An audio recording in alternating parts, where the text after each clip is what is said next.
Welcome to களஞ்சியம் family. இப்போ வந்து பச்சை வெங்காயம் கடையிறது எப்படின்னு பார்க்கலாம். இது வந்து இட்லி, தோசை, சாப்பாடு எல்லாத்துக்குமே நல்ல காம்பினேஷன், நல்லா போகும். இது வந்து இப்போ புது வெங்காய சீசனுங்கிறதுனால புது வெங்காயத்தில் செஞ்சிங்கன்னா நல்லா இருக்கும். எனக்கு வந்து தோணுன பக்கம் காட்டுல இருந்து கிடைச்சது, நான் அதை எடுத்துட்டு வந்தேன். உங்களுக்கு வந்து இந்த மாதிரி புது வெங்காயம் கடைகளில் விற்கும். அந்த டைம்ல பார்த்து வாங்கி போட்டு கரைஞ்சிங்கன்னு சொன்னீங்கன்னா நல்லா டேஸ்டா இருக்கும். இப்போ வாங்க எப்படி பண்றதுன்னு பார்க்கலாம். அதுக்கு பச்சை வெங்காய கடையிலுக்கு என்னென்ன தேவைங்கிறது பார்க்கலாம். சின்ன வெங்காயம் புதுசா இருக்கிறது, புது வெங்காயமா நான் தொளிச்சு 1 கப் எடுத்து வச்சிருக்கிறேன். அதுக்கு தேவையானது ஒரு சின்ன எலுமிச்சம்பழம் சைஸ்ல புளி எடுத்து வச்சிருக்கிறேன். வரமிளகாய் எடுத்து வச்சிருக்கிறேன் 8 நம்பரு. வரமல்லி தூள் எடுத்து வச்சிருக்கிறேன். சீரகம் வந்து எடுத்து வச்சிருக்கிறேன் பாருங்க. சீரகம் வந்து 1 ஸ்பூன் போட்டுக்குங்க. மல்லித்தூள் வந்து 1லேருந்து 1,5 ஸ்பூன் போட்டுக்கோங்க.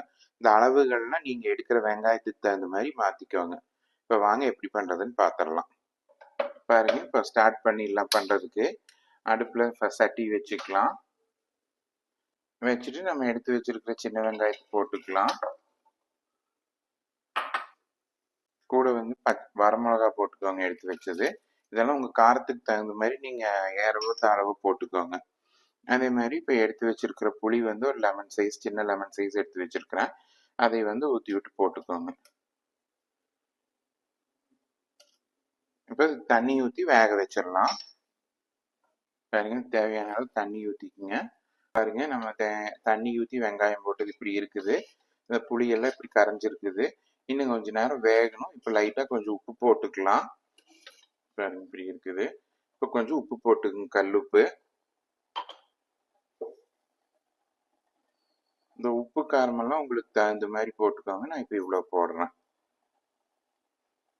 இன்னும் கொஞ்ச நேரம் வேகட்டும். இப்போ இதுல கொஞ்சம் எடுத்து வச்ச சீரகத்துல ஒரு கொஞ்சமா போட்டுக்குங்க. இவ்வளோ சீரகம் போட்டுக்கோங்க. இப்போ இது இன்னும் கொஞ்ச நேரம் வேகட்டும் நல்லா. அதுக்கப்புறம் என்ன பண்ணலாங்கிறது காட்டுறேன் நான். பாருங்க, இப்போ பச்சை வெங்காய கடைசலுக்கு சீரகம் வறுத்துக்கணும், வறுத்து பொடி பண்ணணும். அதுக்கு இப்போ வடக்கல் வச்சுக்கலாம் அடுப்பருத்தி. இப்போ எடுத்து வச்ச சீரகம் இருக்கு. 1 ஸ்பூன் சீரகம் எடுத்து வச்சேன். அதுல கொஞ்சோண்டு அதுக்கு போட்டது போக மீதி அப்படியே இருக்கு. இந்த சீரகத்தை வடக்கல்ல, வெறும் வடக்கல்ல போட்டு ட்ரை ரோஸ்ட் பண்ணி எடுத்துக்கலாம். இப்படி நல்லா ட்ரை ரோஸ்ட் பண்ணணும். செவக்கிற வரைக்கும் பண்ணிக்கோங்க. பண்ணிட்டு இதை பவுடர் பண்ணணும். பாருங்க, நல்லா இப்படி வறுத்துருச்சு. இன்னொரு நல்லா பொரியிற சத்தம் கேட்குது பாருங்க. நல்லா சத்தம் கேட்கணும். பார்த்தாவே தெரியுது உங்களுக்கு. இந்த மாதிரி நல்லா பொரிஞ்சு செவந்துடணும். இப்போ இதை எடுத்து ஜாருக்கு மாத்திக்கலாம். இப்படி பாருங்க, ஜாருக்கு மாத்தி இதை பவுடர் பண்ணிக்கலாம் நைஸா. பாருங்க, இது வெந்திருக்குன்னு பார்த்துடலாம்.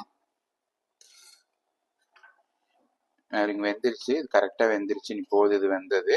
இப்போ நம்ம எடுத்து வச்சிருக்கிற மல்லித்தூள் போட்டுக்கலாம். 1 ஸ்பூனு எடுத்து வச்சிருந்தேன் இல்லைங்களா, அந்த 1 ஸ்பூன் மல்லித்தூள் போட்டுக்கலாம். இது இறக்குறப்ப போடுங்க. போட்டு ஒரு கொதி விட்டுக்குங்க. அப்பதான் கெட்டி ஆகாது, இல்லாட்டி கீழே அடி பிடிச்சிக்கும். அதுதான். அப்புறம் இதுக்கு வந்து இந்த 1 ஸ்பூன் அளவுக்கு சுகர் போட்டுக்கோங்க. இந்த சுகர் வந்து உங்களுக்கு கம்மி பண்றதுனாலும் பண்ணிக்கோங்க. நான் இப்போ இது 1 ஸ்பூன் போட்டேன். இப்போ இந்த டைம்ல உங்களுக்கு உப்பு பார்த்துட்டு பத்தலைன்னா போட்டுக்கோங்க. நல்லா தண்ணி ஒரு மாதிரி வத்தி இருக்குது. போட்ட மல்லித்தூளும் வந்து கொதிச்சிருச்சு. அந்த பச்சை வாசம் போயிருக்கும். ஒரு கொதி வந்துருச்சு. இப்போ இதை ஆஃப் பண்ணிட்டு கடைஞ்சிடலாம். மண்ணு சட்டிங்கிறதுனால ஆஃப் பண்ணி விட்டாலும் கொதி இருந்துட்டே தான் இருக்கும். இப்போ பாருங்க, ஆஃப் பண்ணியாச்சு அடுப்பு.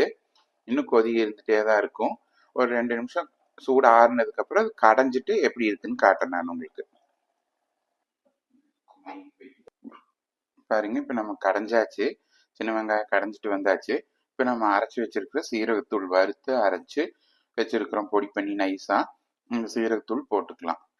நல்லா மணமா இருக்கும். இப்போ போட்டு கலக்கி விட்டு மாத்திரலாம். பாருங்க, அவ்வளவு. இப்போ பாருங்க, நம்ம பச்சை வெங்காயம் கடையல் ரெடி ஆயிருச்சு. இதுக்கு வந்து தாளிப்பு கிடையாது, எண்ணெய் கிடையாது, இதுக்கு எதுவுமே இல்லை. எல்லாமே பச்சையா போட்டு வேக வச்சு கரைஞ்சி எடுத்து வச்சிருக்கிறோம். சீரகம் வந்து வறுத்துருக்கிறோம். அது எப்படின்னா ட்ரை ரோஸ்ட் தான் பண்ணி போட்டிருக்கிறோம். இதுக்கு உப்பு, காரம், புளிப்பு இதெல்லாம் வந்து உங்களுக்கு தகுந்த மாதிரி போட்டுக்கோங்க. அப்பதான் அந்த டேஸ்ட் வரும். நான் போட்டது வந்து எனக்கு காரமெல்லாம் ஜாஸ்தி வேணும்னு நான் நிறைய போட்டிருக்கிறேன். உங்களுக்கு வந்து இது காரத்துக்கு வரமிளகாய் அட்ஜஸ்ட் பண்ணிக்கோங்க. ஜாஸ்தியாக இருந்தால் கம்மி பண்ணி போட்டுக்கோங்க. போட்டுட்டு செஞ்சு பார்த்துட்டு கமெண்ட் பண்ணுங்க. இந்த வீடியோ வந்து உங்களுக்கு பிடிக்கும்னு நினைக்கிறேன். பிடிச்சிருந்துச்சுன்னா ஃப்ரெண்ட்ஸ்க்கு ஷேர் பண்ணிக்கோங்க. ஃபர்ஸ்ட் டைம் பார்க்குறவங்க மறக்காமல் சப்ஸ்கிரைப் பண்ணிக்கோங்க. பக்கத்தில் இருக்கிற பெல் பட்டன் அமுத்திக்கோங்க. அப்போ தான் நான் போடுற வீடியோவெல்லாம் உடனுக்குடனே உங்களுக்கு கிடைக்கும். தேங்க்யூ.